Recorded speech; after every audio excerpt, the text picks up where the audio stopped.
TVK கூட்டம் அறிவிக்கப்பட்டு கூட்டம் நடைபெறுகின்ற பொழுதே முன்னெச்சரிக்கை நடவடிக்கை எடுக்கப்பட்டது.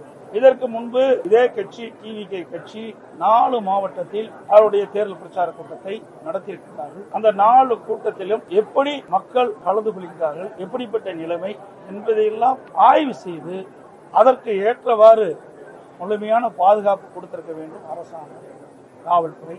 அதே போல அந்த பாதுகாப்பு குறைபாடுகள் இருப்பதாக தொலைக்காட்சியில் பார்க்கின்ற பொழுது தெளிவாக தெரிந்திருக்கிறது.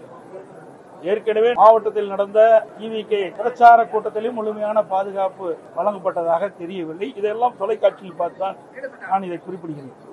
அதோட அனைத்து இந்திய அண்ணா திராவிட முன்னேற்ற கழகத்தின் சார்பாக நான் எழுச்சி பயணம் மேற்கொண்டிருக்கின்றேன். அந்த நிகழ்ச்சியில் கூட காவல்துறை எங்களுக்கு முழுமையான பாதுகாப்பு கொடுத்து ஒரு 3-4 மாவட்டத்தில் பாதுகாப்பு கொடுத்தாங்க. இது எந்த மாவட்டத்திலுமே இந்த பொதுக்கூட்டம் நடைபெறுகின்ற இடத்தில் காவலர்கள் அந்த பொதுமக்களுக்கு கூட்ட நெரிசல் இருப்பதால் அதை ஒழுங்குபடுத்துகின்ற பணியில் ஈடுபடவில்லை.